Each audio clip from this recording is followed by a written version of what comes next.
Stop it. Who? What? That Dustin Diamond is Mike D's brother. Yeah. It's Michael Diamond. It blew like the top of my head. Yes, excuse me. Well, Right. right now. It put it back on my, yeah.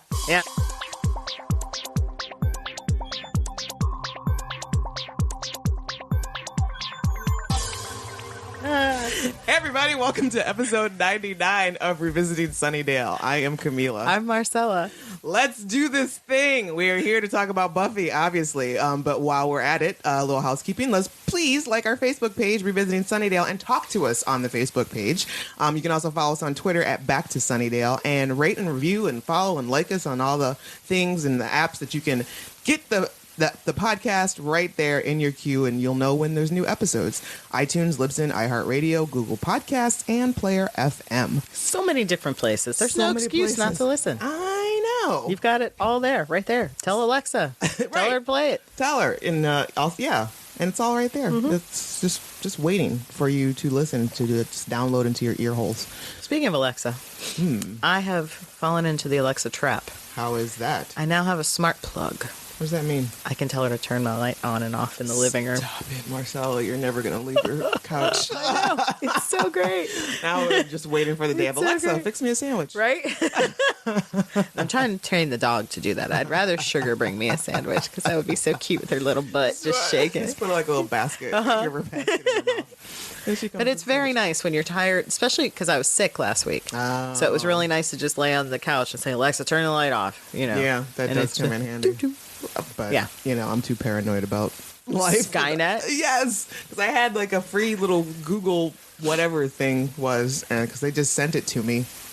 So that's not weird. I didn't pay Here's for this it. thing. Right, yeah, here, let us listen to you. And it kept doing weird things You're at like, random. no. I was like, I don't understand that. Because I wasn't talking to you. Right? Alexa does do that. You're just like, hey, nobody's talking to you. I need you to mind your business Right? now. So, yeah. And did you see the thing about the ring? Somebody had it in their room, in their kid's room, and somebody hacked into it and was talking to their child. Oh, that's scary. Yes, and he was like taunting her for like an hour, just like saying, Wow. I'm Santa Claus and I'm your best friend. And she's like, Mom, she's like, who are you? I'm Santa Claus. He's like, you can wreck your room. You can tear up your room if you want. And just, That is horrifying. yeah. That's horrifying. Yeah. So, basically anything with a lens I've ripped out of my home. No. It's like, why, for every great step we take with technology, somebody got to come along and fuck it up. Exactly. Like, Why can't you we got to just ruin be it? happy? Right? That's why we can't have nice things.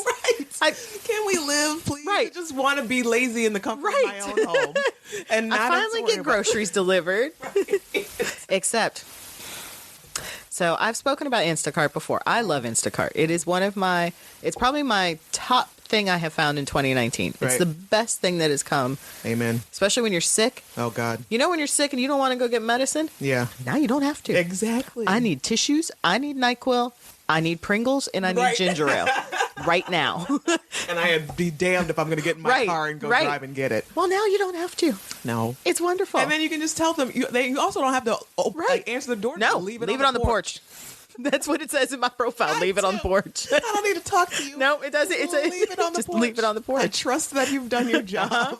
The one lady didn't do that. She rang the bell, and I'm like, I wanted to go through the ring and be like, leave it on the porch. Step away from the porch, and then I'll come out. But she wanted to talk. I'm like, well, I don't care. So, pop culture news. You Okay. went to Steel Steel City City Con. while I went to PAX. Yes. I went to PAX Unplugged. How was that? It was 3 days of board games. It was amazing. What makes it? Is it always? So called there is PAX Unplugged? Or was it? It's always called PAX Unplugged. Okay. It's a branch of PAX East, just PAX. And PAX is normally like video games. So Okay. PAX Unplugged Gotcha. It's just is board games. Cool. All right. And so it's 30,000 plus people in Philadelphia over 3 days. Wow. Just buying games, demoing games, tournaments. Wow. It's amazing. It's sounds like a lot of fun. Yeah. It's a lot of fun. Except for when vendors do shitty stuff. Such as? So at Steel City, we know that all the vendors get set up. And I don't know if they do this, but at PAX there was a problem with vendors setting up and going into other vendors' booths and buying up the exclusives before the general public came in. Ooh, that's So not there cool. was none left. That's not cool. That's not cool. No. It should be a rule, Right. that is not even allowed. Exactly. Because you had this one girl said on Facebook, her and her significant other were the first people in line. Mm-hmm. They were there like an hour and a half early before the doors opened, sat out in the cold in Philly because they wanted these exclusive dice. Mm-hmm. They get in there and it's like 10 people deep of vendors in line before they even got there. And by the time she got up there, they were all gone. That's awful. That's Yeah. real asshole behavior. That's real. You should have some that are for vendors only, Right. and then some for general public. Right, or just don't let the vendors Right. go in there first, or limit the amount that they purchase, or it's just not Right. cool. Yeah. And then we had some vendors that were like, look at this lovely game. You can't purchase it. Why'd you bring it? So what's the point? What? So the Castles of Burgundy is a very cool, very hard strategy kind of game. Mm-hmm. And there's a 20th anniversary edition, and they had it. They had 2 copies of it on the shelf, and they had it open for you to look at. But you couldn't buy it.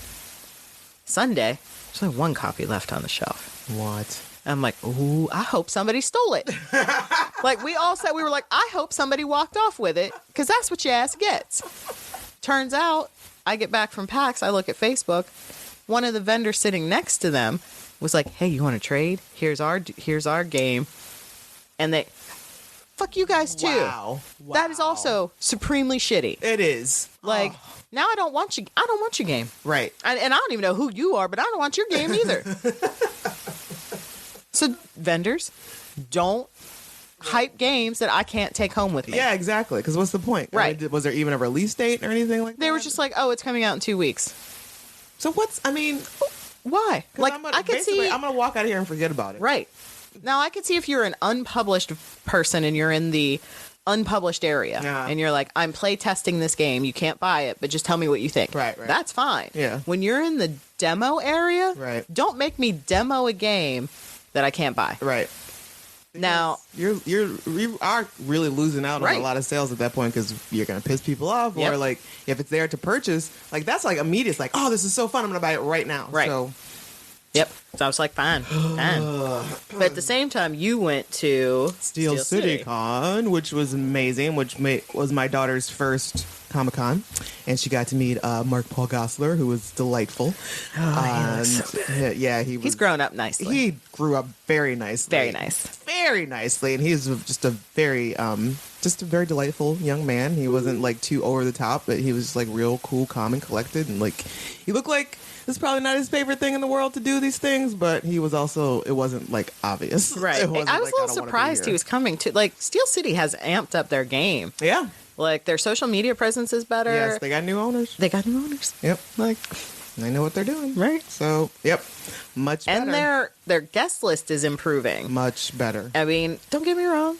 B-list stars need to make that cheddar Word. too, but But that's not the only thing. Yes, so like I need a little bit of new blood. Right. You know. And so, I did get to meet Rachel True from The Craft, which was awesome. And Do you have anything interesting to say?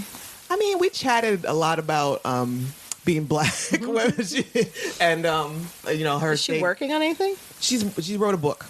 And actually, she did say, like, she gave me her email address because I invited her to be on my other podcast, and she said like she would love to do that closer, like when her book comes out in May, I believe. Nice. So, and I think it's like because she also does like tarot cards or readings and all that kind of Interesting. stuff. So yeah. So hopefully that does Totally get my tarot cards read Right? by. yeah, and she was just, I mean, she was really cool and like really, she was normal. I kind of felt like it could have gone either way. Like she could have been a little bitchy, but she was not. She She could have been a little Barry Bostwick. Yeah, she was great. Although I'm a little disappointed. I forgot to try to go meet Nev Campbell. I mean, it was sort of kind of. Did they even have them sitting next to each other? I think they were like. There was somebody in between them. They probably put Denise Richards next. No, Oh. Denise Richards was like on the outside corner. Like her line was disgusting. Ew. Yeah. Ew. Yeah, exactly. Well, it is Exactly. Pittsburgh. Right. I bet Pittsburgh was real into what was that movie? Wild Things. Thing. Yeah. Dan was like, she should probably give away socks with her autograph, like an old sock. But yeah, her line was crazy. The dude, Jamie Kennedy was. I think he was in between them. Oh, Jamie. And again, like I just kind of. Did you go over to him? No, I don't think he was there at his booth. They may have been. How would you date Jennifer Love Hewitt again? Just right. Tell me this. Walk me through it. Like, walk me through it. She thought you were funny. Is that what? Like really funny. Like, really funny. Like, are you really that funny? Because I don't see it. Like I see you like a chuckle factor, right? Sure. But dry spell on Ghost Whisperer set? Is that okay? No. Okay. But I think they may have been on a panel because she wasn't at her booth either. But the big highlight was Carrie Elways, who was like delightful and just glorious. Signed my baby's butt. Exactly, and who loved my baby very much so. And like dogs and babies. Somebody said Take that them to I meet should celebrities. Right. Somebody said that I should wait to like show off this photo of her with Carrie Elways because he's all hugged up on her. Like he's like it's his baby. And she's like hello. All right, exactly. And pose. Right. She's just right directly to the camera. I see you. No, go. Like I'm ready. Ready. Look at me smizing. Right. And so, but like wait and show her when she's like 10, show her Princess Bride and then produce the photo. Right. That's awesome. But yeah. So that was that, and then so Edward Furlong was there, and he was next. He was next to Mark Paul Gosselaar, which there was another dude there too, which from was Detroit Rock City. Right, and he was like we were in line waiting for Mark Paul for probably like a half hour, 45 minutes maybe. And the other dude from Detroit Rock City was sitting there the whole time. And it took me a long time to realize that he was a celebrity. That it wasn't somebody's handler. Right. Because they were sharing a booth. They were sharing a table, first of all.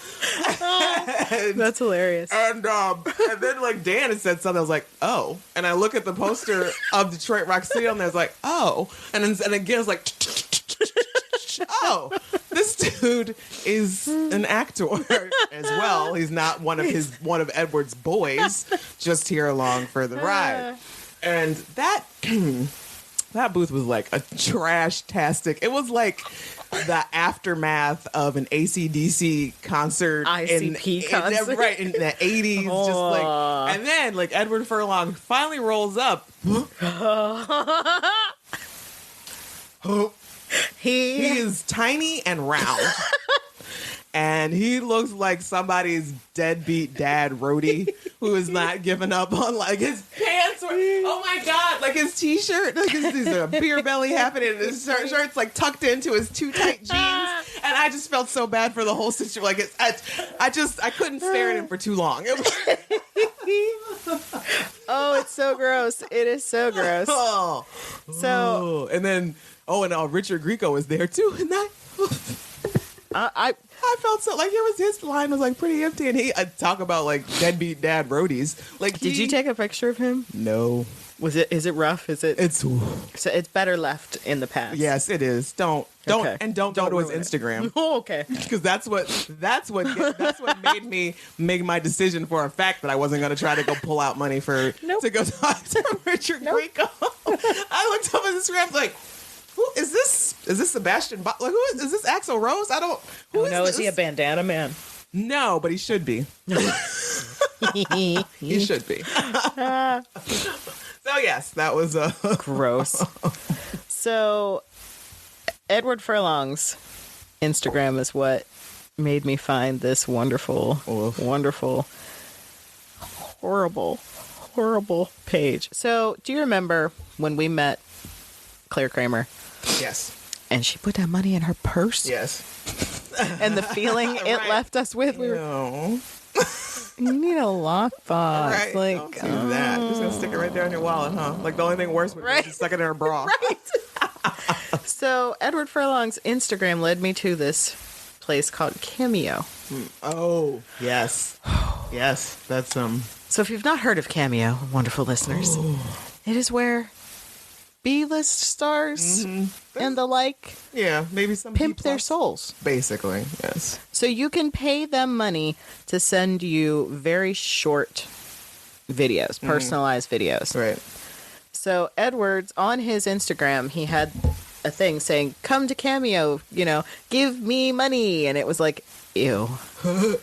So then I go to Cameo, and can I have one of those? Yes. Thank you. And so I go to Cameo, and I spend the next hour. Yeah, that's where I was. When I first found out about it. Like looking through all of these videos. Like I just couldn't stop. I could not stop. So I go through his, and he has one to these two girls. And he's talking about how he's sick, and that's a good thing because now he can do his cameos. And he's like, hey, are you guys hot? Just kidding. And I'm like, you're not kidding. No, you're not. You're You are not kidding. That is serious, disgusting. sir. So basically, what you're saying is in a couple of months, there's going to be a news story about how Edward Furlong is propositioning people via Cameo. Yes. Yes. Now, some of them it's very, very sad. You're like, oh, really? Some of the prices on some of those people that I've seen, like $5. And then you're like, ooh. Wait, but who I could totally afford that, though. And then we were like, we should so do this, just like for our friends. We'll like start pranking people, like, you got more Maurice Bernard, Sonny Corinthos from General Hospital's talking to you. But it's a weird thing. Like it just, like it's a really bizarre list. Like we've got JWoww from Jersey Shore. This woman is charging $500. Bitch, please. You got a lot of nerve. Bitch, please. Whole lot of nerve. And then we've got Paul Rubens. Sir. Yeah. Which he's going for $250. Right. It's like this is Pee Wee Herman. Like I would see him being at $500 more than JWoww. But yeah, so this is just a bizarre. Yep. That's how I know about it. There it is. Folks, for $60. Yep. Nikki, our boy Nikki. Yep. We'll send you a video. You should. Yep. And there's a special going on right now, I guess. 2-day delivery? Yeah, for Christmas. So yeah, it's an interesting list of folks. It makes my heart hurt. A little bit. Gary Busey for $350. I don't want Gary Busey yelling at me. I'm not gonna pay. I'm not gonna pay that much money. No. Johnny Fairplay? What's he gonna do? Abuse you for $25? I can abuse myself for $25. No, and then like Brett Favre. But see, now ones like that, like $375 for Brett Favre. There is some fan out there that is probably bending over backwards, blowing their right, exactly. Postman. Exactly. Please, like I need to talk. I need Brett Favre to say my name, please. Yeah. But But then there's like people like, oh, perhaps one of the we got Spinderella for $50. Like Deborah Wilson, $25. Girl, you signed up to do this before Jedi Fallen Order came out, right? Wow. Because now you're actually in something huge. You gave your voice and likeness to a video game character that is probably going to win Game of the Year. Right. You need to up your price right now. Absolutely. Actually, you need to take this down. Just stop. Just don't. Go. So have some fun and go on Cameo and scroll through and fall in that hole. Anthony Michael Hall. How much is it? $100. That's reasonable. It is reasonable. That is very reasonable. Had I not met him already and gotten an autograph, I probably would have done that. Now the problem is they're very short though. Like I feel for like $100. I need like a 10, yeah. And I've seen some of Edward Furlong's and they're like 3 minutes. Oh wow. I'm not paying you $100 for 3 minutes. That's a lot. I want quality time. Yeah, exactly. It is about quality time. They're not. So this is just they're recording just a message. It's not like you're actually. No, you're not talking. It's just a message, and you can give them specifics, or you can just let them riff. This is $50 for a Chippendale. Not any particular Chippendale, just a Chippendale. That's ridiculous. Why would anybody? I mean, are they stripping? Because I could see that. I could totally. I guess I could see that, but no. But so yeah, weird. All right, dude. So decide if you want to do this and check it out and see. Because one of these days I might be scrolling along in the middle of the night and it's like somebody comes along that's only $35 and I'm doing it. And I'm like, sure. Yeah. Yes, I would like to talk to the doctor. I would like the doctor from Grey's Anatomy or whatever. Yep. And then I'm gonna play it on this show. Right. Exactly. It's like, yeah, sure. Let's I get a message from Ernie Hudson. So now before we carry on with the weight of the world, Peter Fetchin. if you're in Pittsburgh, April. What are the dates? April 17th? 17th through 19th, I think. Yeah. The next Steel City's coming. And we got Matthew Lillard in the house. I'm so excited! Like, I think I might be more excited for Matthew Lillard than I was for Carrie Elwes. It might be. We've got Freddie Prinze Jr. Yes. Which I used to love him for his 90s rom-coms. Now he is Kanan from Star Wars Rebels. And I'm way more excited about that. Like, I might have to bring my Kanan Funko. That's amazing. For him to sign. And I may never let go. Sorry, Sarah. You're not getting him back. What if she was just like here, like on a, like... Just hanging out in his booth. I'd be like... go back there and she's like, is that... Are you...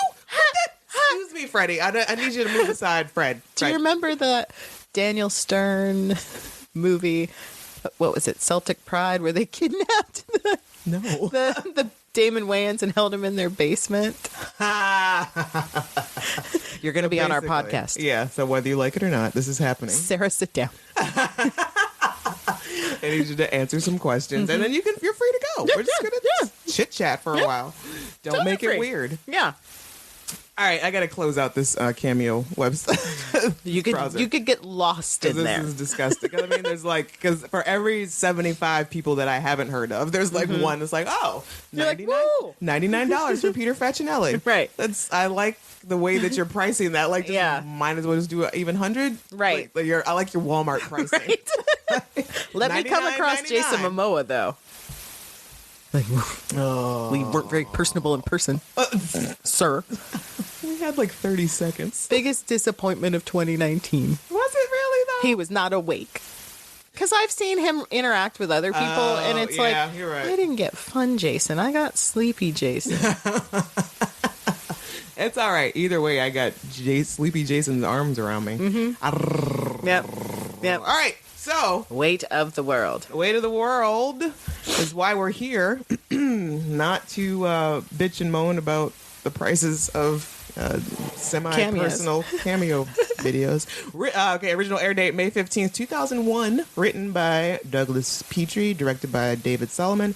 When Buffy relapses into a catatonic state, Willow uses magic to find out why. A tug of war erupts between Glory and Ben over Dawn's ultimate fate.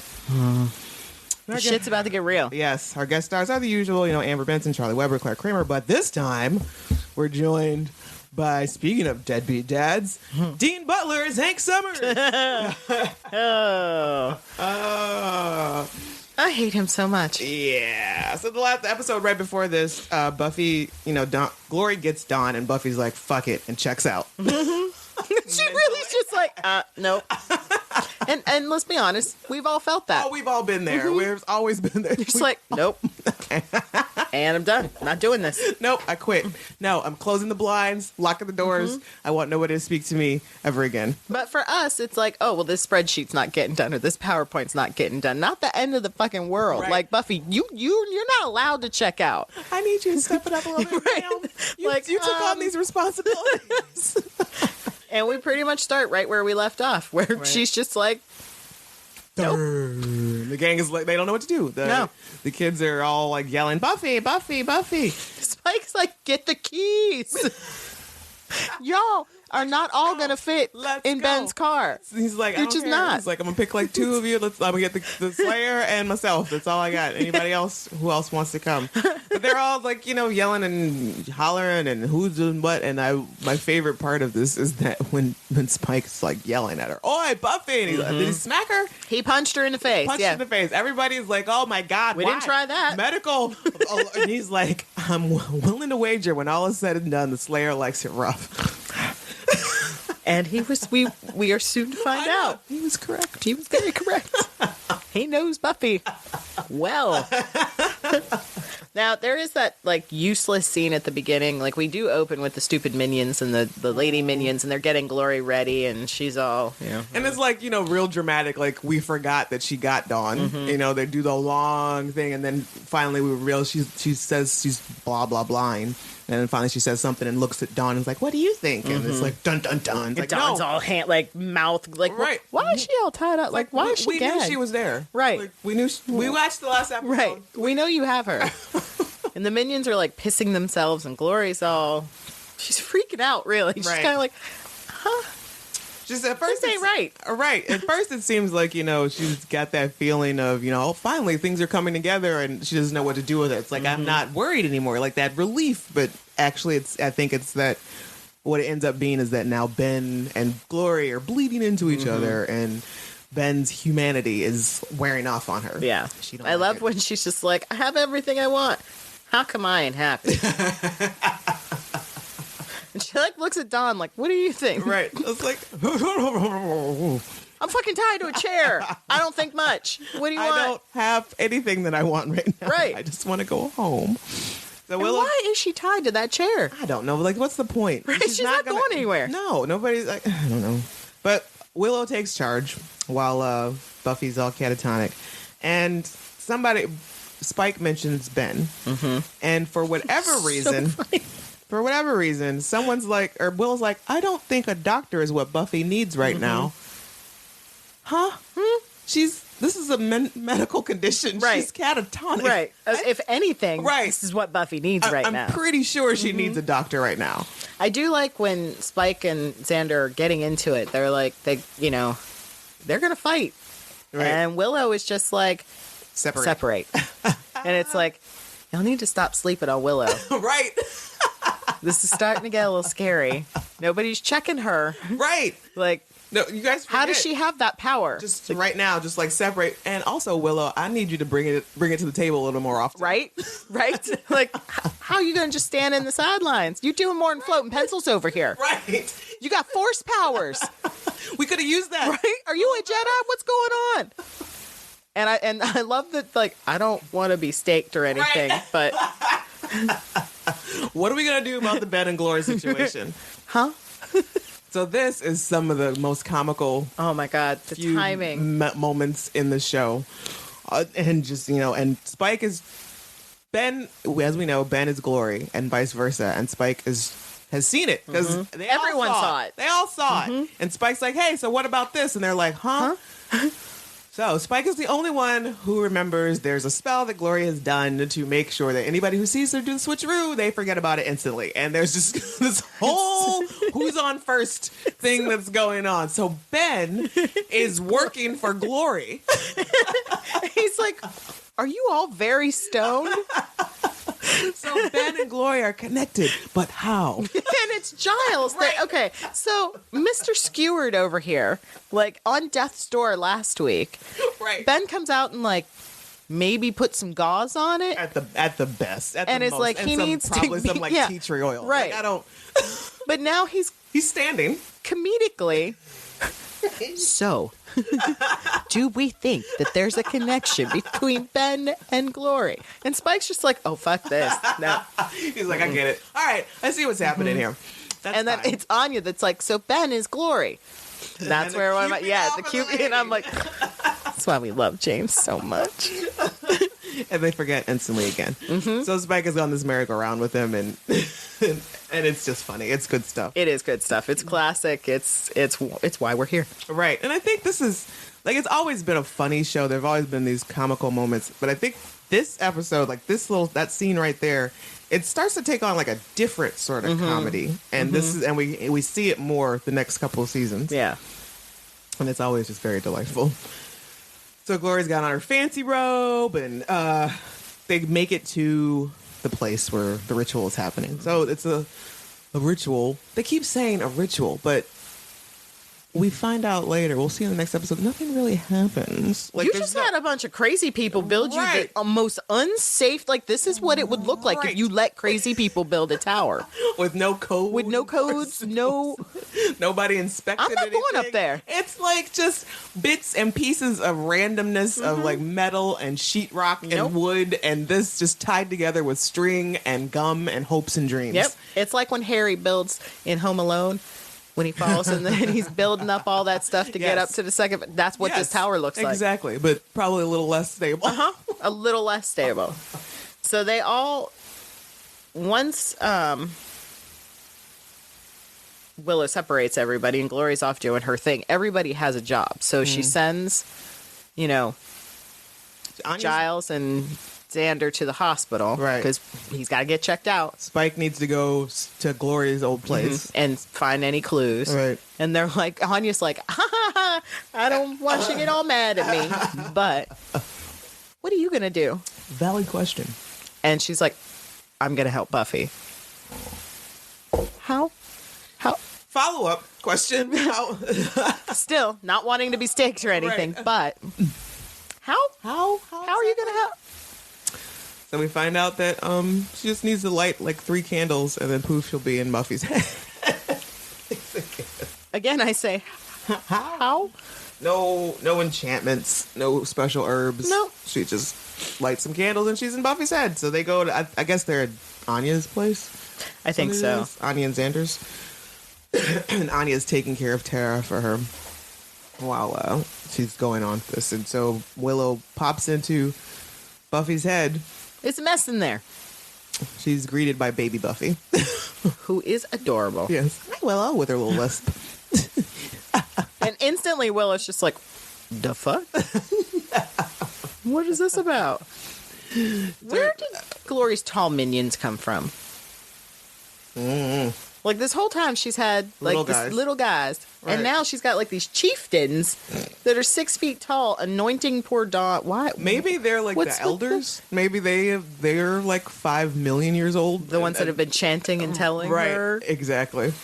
What is their purpose? What happens to them after There this? is no purpose to any of this, is what I think. Like, I don't think she needed to be anointed. They didn't need the ropes, and they didn't need Her special robes. No, they didn't need any of it, because she goes up on there, and then obviously didn't need Glory to do anything. Right. Because you just slice her up a little bit, start the bleeding, and then poof, it starts to The happen. dimension's open. All we needed was blood and the exact time. And why did it have to be up that high? Couldn't you just do it on the ground? Right, and there were no other buildings that were just around already. It's a lot of questions. A lot of questions.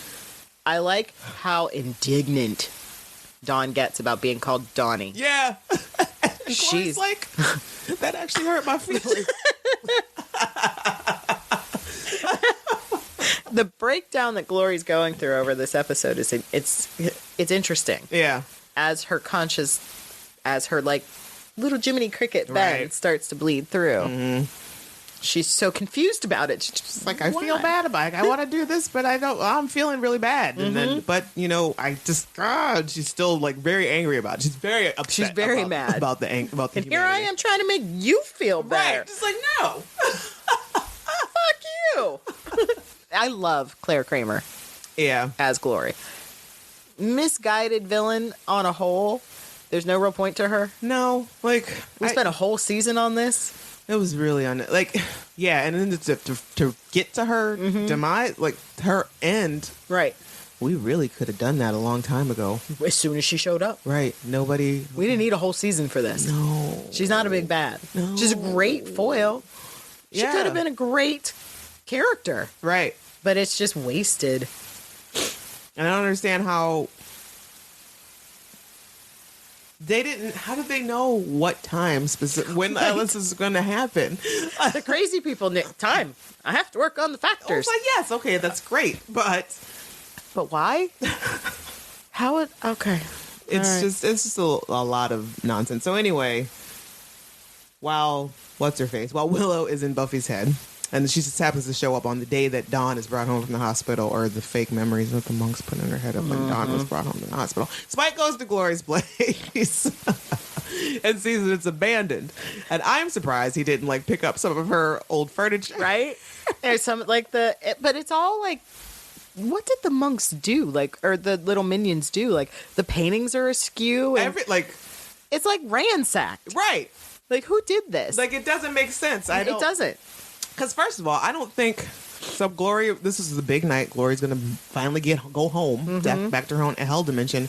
I don't think she's really packing suitcases for any of this stuff. I know what happened. What happened? This is shortly after when Willow came. Is it? To the apartment. So remember, she got Tara. She attacked Tara. Willow went to the apartment, did all that stuff with the Right. She wrecked the place, like sort of. This later. is like a day later. Okay. All right. That makes sense. All right. Yeah. Thank you. Finally, some questions answered. All right. Now, the funny thing is, Why does Ben live in the closet? Spike finds Ben's. Ben is living in the closet. In a closet. In a closet. It is the tiniest, tiny shack. Like, Ben, you signed up for this abuse. Right? Like, you are allowing this abuse to continue because you didn't have to live in there. No. He could have lived in the apartment just like she did. Like, when he woke up and went to work, did he walk out of his little room and go, oh, why do I have to stay in this little room?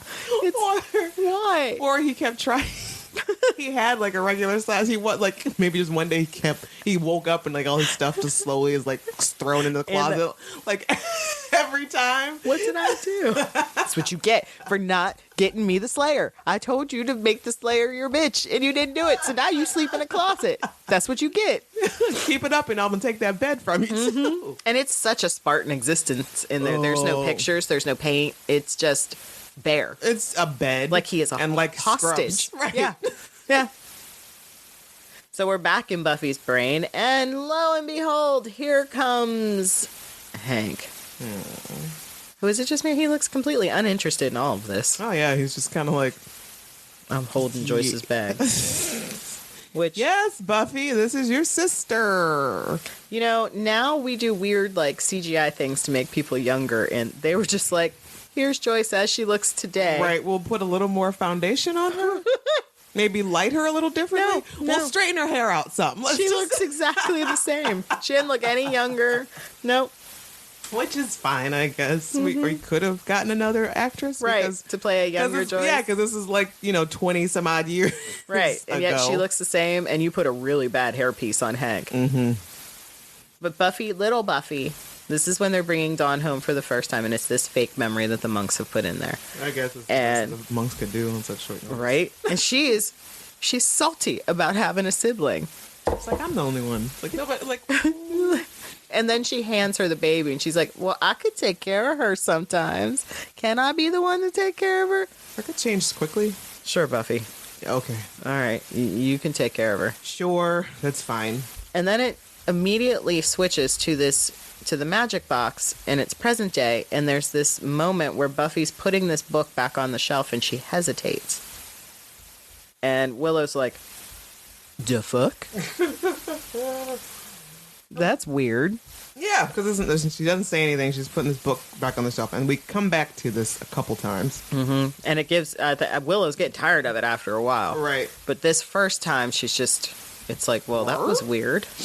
Then we're back in the hospital, and Spike is stealing things from carts. I think it was blood. It was blood. Okay. He just picked it up, and an orderly totally saw him do it and was just like, not today. I'm not getting paid enough for this. Nope. I'm not gonna confront the man who's stealing blood. No. And a black lip. Nope. I've seen way too much shit go down in this hospital this week. His face is all cut up. And what bothers me about this scene is that Giles is just fine. He's been discharged. Impaled. Yeah. You were impaled. Cordelia was down a lot longer. Yeah. And they're very similar injuries in very similar places. Right. And yet she was in the hospital for a couple weeks. Right. And you're just going home that day. Again, Ben did nothing. He had his he's a medical student. He put some gauze in there. A fired medical student on top of that. Right. So it's not like he had a full kit to like actually treat Giles's wound. So Giles, they're just like, yeah, sure, fine, whatever. Just go home. We don't have the time or space for you. And he's just like, okay. And I think they also find out that the mental ward has been cleared out. It's all basically empty, so everyone's gone. Spike is smoking right in front of a no smoking sign. Yes. And I don't know what Giles is going to go back to the shop and do, I guess, research or something, whatever. And Xander and Spike go off together. They're going to go to meet up with that bloke that Spike knows. Creepy pep in the bathrobe. But again, there's a moment where he's like, wait, Ben is Glory? And he's like he says, Spike reports that he saw Ben's living quarters. Yes, at Glory. And Xander's like, Ben was subletting from Glory? And Spike, rightfully so, is like, this is totally going to be worth it. And smacks Xander in the back of the head. And they both are like, ow! It's a very comedic Right. moment. And like the way James is like, get off of me, because Xander gets all like wrapped up in it when he smacks him, and he's just like, ugh. And then our comedy duo time begins. Like our buddy cop scenario starts here, basically. And then Glory is talking. So we're back with Glory and the minions, and she's talking to Dawn, and she's like, you remember when Ben was me, right? And Dawn's like, yeah. And she was like, see? Damn it. Nobody's supposed to remember that. not right. What's going on? What's going on? The cloak is fading. She's feeling all human, and people are starting to remember things. And I think eventually, like, the gang starts to remember all of a sudden as well. And Glory is going on and on about how difficult it is to feel feelings. Yeah. And yeah, It is. you ain't wrong, sister. And then Ben pops out. And then he immediately goes back to Glory, and she's just like, damn it. And just passes out. And it's like, what's happening? What? It's like, so it's bad enough Dawn is held captive, but now now it's unstable. Now her captor is unstable, and she's passing out and changing back and forth. And I'm surprised she hasn't peed herself a few times. Well, and she asked like the elder minion to like use his magics to make it stop, and he's like, I can't. This my is thing. the consequence of what you want done. Not my gig. So we go back to Willow's journey through Buffy's warped, weird mind, and now she's at Fireside with the First Slayer, watching the First Slayer tell Buffy that death is her gift. And again, Willow's just like, huh? What? What is... No wonder you're all messed up. But it's also pretty funny. She's like, hey, I remember you. You tried to kill us all in our dreams. Yes. How you been? How you been? How are you? And then again, she's back in the magic shop, and Buffy's putting that book down, and she hesitates again. And then it changes to what is probably the weirdest part of Buffy's mind. And get to their house, Summer's house, and Buffy's like walking down the hallway into Dawn's room. Where Dawn is being Dawn, sitting on the bed, crying for who knows why. Whatever. They Just didn't being Dawn. She got the wrong kind of mac and cheese. And so we're cutting very rapidly between the A and B storyline in this episode, and it's a little too quickly at points. It's like, can we focus on one, please? Right. Because we're snapping between Buffy and Willow and Dawn and Glory. Like, it's bad enough to be going back and forth like this, but also from like real time to like dream sequences. Right. Ugh. Right. So we've got three main storylines, because then we're going to add the additional component of Spike and Xander at the bloke's house. Right. Which, weird. But Glory just wants to be like told everything's going to be okay. And Dawn's not here for it. She's like, nope. No. And at one point, I believe Dawn is like, well, she gets mad at both of them. Right. She's like, you're a monster. Mm-hmm. But at least you're upfront about it. Right. To Ben. That's what she tells Ben about Glory. Right. Exactly. And then she wants Ben to go away. Yep. She's not happy with either one of them. Be Glory. I'm like, what? You want? What? Huh? So she's trying to talk to Dawn about feelings. I get more. It's all about feelings with her. Mm-hmm. She's trying to understand. This is new. And she's like, this world's not that great. You've got 6 billion people on this planet, and they're all eating, drinking, smoking, screwing. And then it's just, I don't understand Glory as a villain. Like, I don't understand what her purpose was as a god. Right. Like, God how? What God did she why? do? God of what? What? Like, what did she do in the hellfire where she came from? What was her purpose? So we're back to Buffy again, and Buffy goes into Dawn's room, and Willow is just like, we can't keep doing this. I can't keep following you around your subconscious. You have to talk to me. And Buffy's just like, okay, cool, but hold on a second. I just gotta do this thing real quick. I guess I gotta do this real quick. Just real quick. And she goes over and starts strangling Dawn. And puts a pillow over her head, doesn't she? Like, oh yeah, she suffocates her, and Willow is just like, what are you doing? You never did this. This did not happen. You never killed Dawn. You never killed your sister. And she was like, yeah, I did. I really did. And it all is going to lead back to that moment in the magic shop where she hesitated. It was at that moment that she knew that Glory was going to win and she was going to lose. Yep. She's like, no matter how... It was very small. It was just for a second, but she knew that she couldn't take her at that point.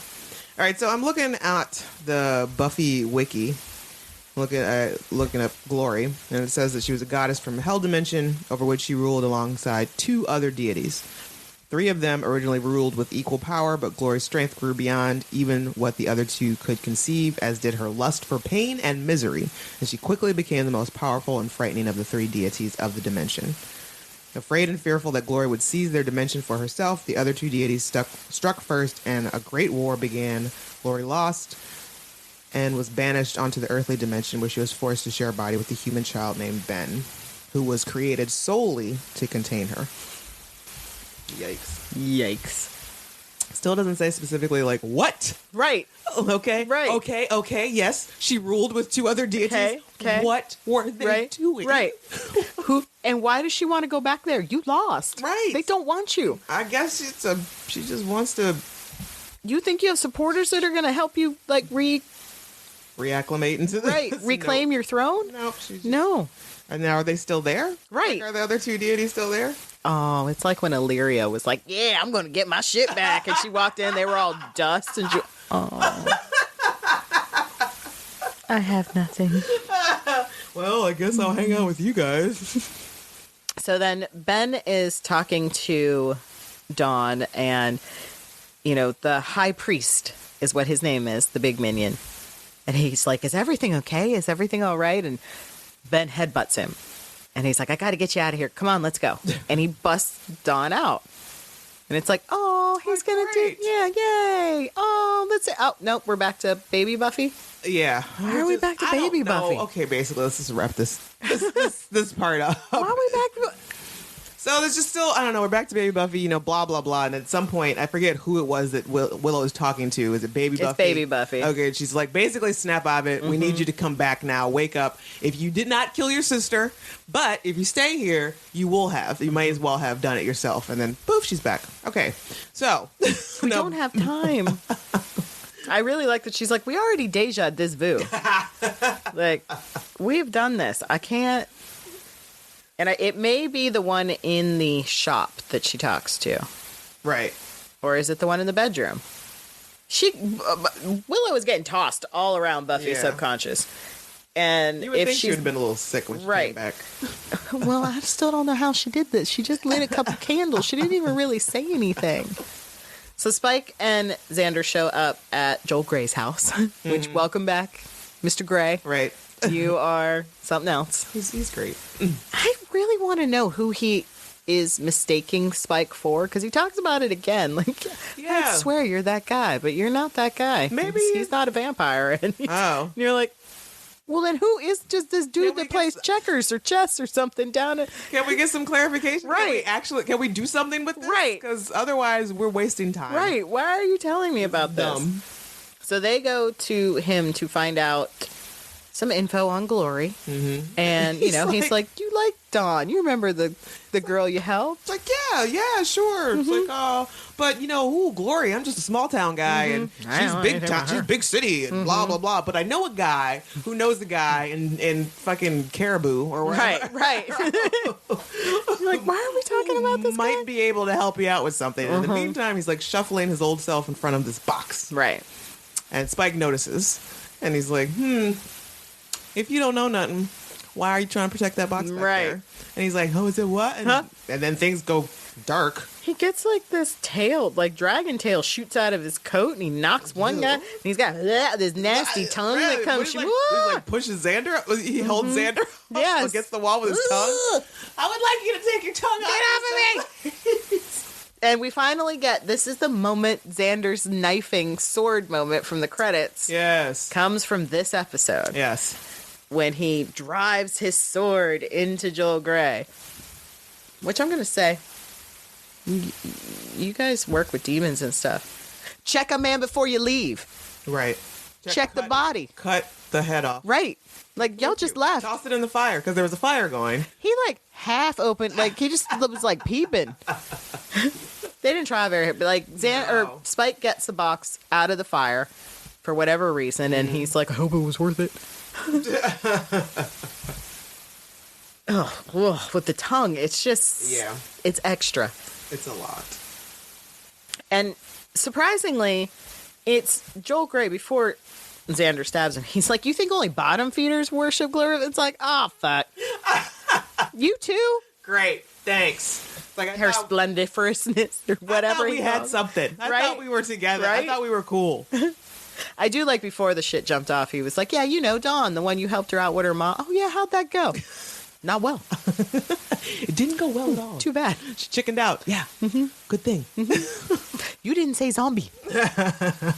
When we were talking? You missed a very important word. So they get the box and they leave. And as soon as they walk out, he opens his eyes and you're like, great. Right. That's not Well, the end of him. Xander killed him. So that makes sense. Not complete. So Buffy, and I love that Buffy and Willow are just sitting across from each other, like in this room, like staring intently at each other. Right. And she's talking to the one that wants to kill Dawn, and she's just like, "This never happened. You have to stop doing this. This never happened." And she's like, "Well, I mean, I kind of did." No, you didn't. You don't know what you're saying. Your mind is all messed up. Right. Listen to me. We got to go. Basically, Buffy could use some, like, honest to God therapy. She really could. She really, really could. There's a lot of things she needs to work out, and it's understandable. Mm-hmm. She's just seen a lot of shit. She has. She's been through a lot. More than your average 20-something-year-old. And who could, like, counsel a slayer? Like, they do need therapists. Yes. So But, Watcher's Council. right. That's another thing that could Right. be on the list of things that your slayers get. Therapists. Right. Therapists, they need a little- someone. A stipend. So then we're back to a confusing hour in Sunnydale because Ben and Dawn are just walking around town and the minions are openly looking for them walking around town. Ew. Like, just right in downtown, just guess- walking around. I guess Sunnydale residents are just like, not my problem. Not today. Cross, garlic, Right, exactly. gun. Close the shop up because I don't know. Nope. Board up the windows because I can't keep paying for new windows Right. on the shop. So Ben is trying to get Dawn away, and, you know, they're like, we have to go down this alley. We can't let him see us. We can't. And she hits him in the back of the head with a bottle. Yeah. Because she's just like, She doesn't trust him. Nope. Which, rightfully so. which, you dumb girl, as soon as he is unconscious, Right. Glory is it wakes up conscious. Glory. And isn't this where we get their little back and forth? Back and forth. Ben and Glory start fucking fighting with each other, basically. And their relationship takes a weird turn. Yeah. Weird. Like, before it was like brother, sister, brother, sister. Now they're calling each other baby. Honey, and I'm like, baby. wait, what? Ew. What? I don't want to know what you do at night. Yeah. I don't guys are understand. weird. And they're having, like, it's filmed interestingly. Like, he'll turn Yeah. to the side and talk, and then she'll turn to the other side, and they're like Right. switching. From Dawn's perspective, it must look mad. Yeah. Because, I mean, I love the way that it is, for the most part, when it's filmed, when they use the tricks instead of the actual CGI, like him sliding down Yeah. out of frame and Glory into frame. So, but yeah, there's a lot of that back and forth happening. And Glory's just like, no matter what you do, I'm going home. Like, you can keep trying to do it. You can try and talk me out of it. You can do this, you can do that. But bottom line, I'm going home. And by the way, it doesn't have to be the worst thing for you. I can set you up real sweet. Right. So Glory starts sweet talking a little bit. It's like, immortality. And he's like, no. Huh? Wait. I don't. Oh, so you're saying I don't have to die? Right. Wait. What's funny is like the main thing that Ben seems to be most upset about is that she interrupted his job. Like, I had a job. And? But there's a lot of other things that could kind of trump that she fucked up.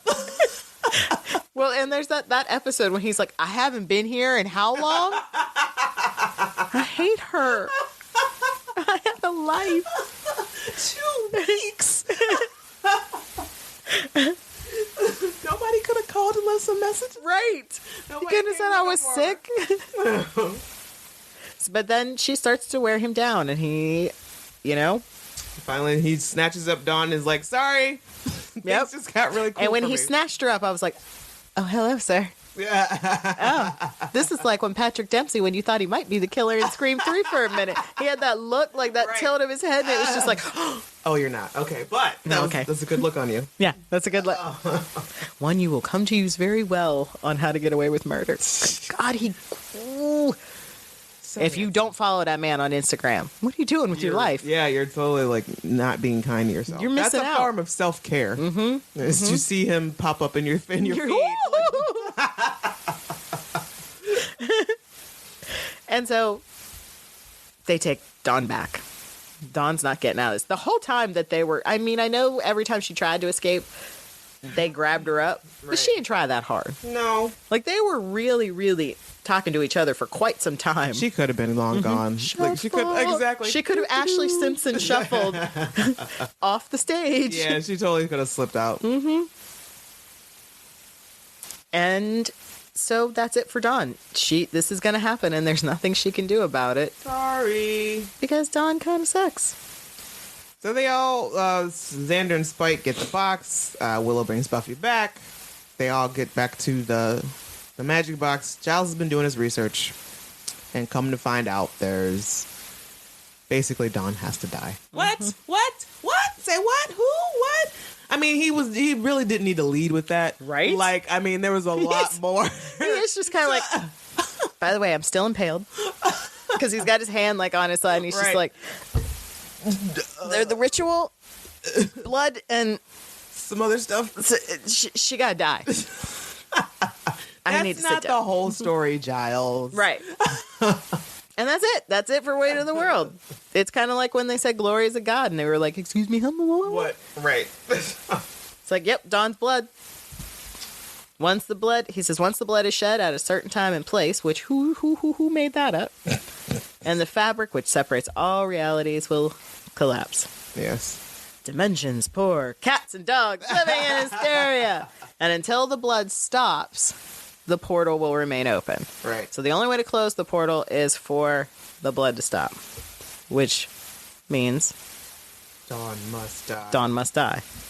Which ain't the worst Which, thing. no, I'm okay with that. Which is fine. I mean, she's not real. I know. She's not real. Real. Maybe the monks that had a failsafe was to where The monks were just like, well, shit, that didn't work. I was like, if this all happens and she dies and all that, then maybe everybody just forgets about her. Mm-hmm. Did you ever think of that, Buffy? Right. Like maybe you all the pain and suffering would be gone and that would be it. But no, she, as we see, which we'll talk about very shortly, that is not how she takes it. Nope. She's pissed. So there's no music, just a score. No, the regular score. Yeah. Bodies dropped. I don't even think there were really technically any like they killed Joel Grey, but he ain't dead. No, he's not. No bodies. Nope. Bechtel? I'm sure it has. Mostly because they're talking about Buffy mostly the whole episode. And Dawn, yeah. So like Willow and Buffy. Yeah, having conversations about Buffy and her subconscious, and not what a terrible father Hank Summers says. Which is something I'd really like to address. Mm-hmm. But all right. So yeah, let us know what you thought of what you think of the Weight of the World, how you took it. Because Buffy is always carrying the weight of the world on her shoulders. She's such a drama queen. You can get at us on the Facebook page, or you can send us an email at revisitingsunnydale@gmail.com. Or you can send a MP3 file, less than 2 minutes, to the email address as well. You know who you are. You know you should do it. Do it. Do it. Next week is The Gift. The Gift, in our 100th episode. Woo! Yay, we did it. Which is chugged along. Coincidentally, their 100th episode. I know. It's so weird how that worked out, considering we had other episodes that were not. Right. All right, sure. I feel like the math is off, but that's okay. It's all right. We're just going to take it. That's what my notes say. That's what we did. Even if it's not right, it is now. If you'd like to follow us individually on Twitter, I am Camila at @the_rugged angel. And I'm mspare7338. All right, until next time, and we'll talk to you later.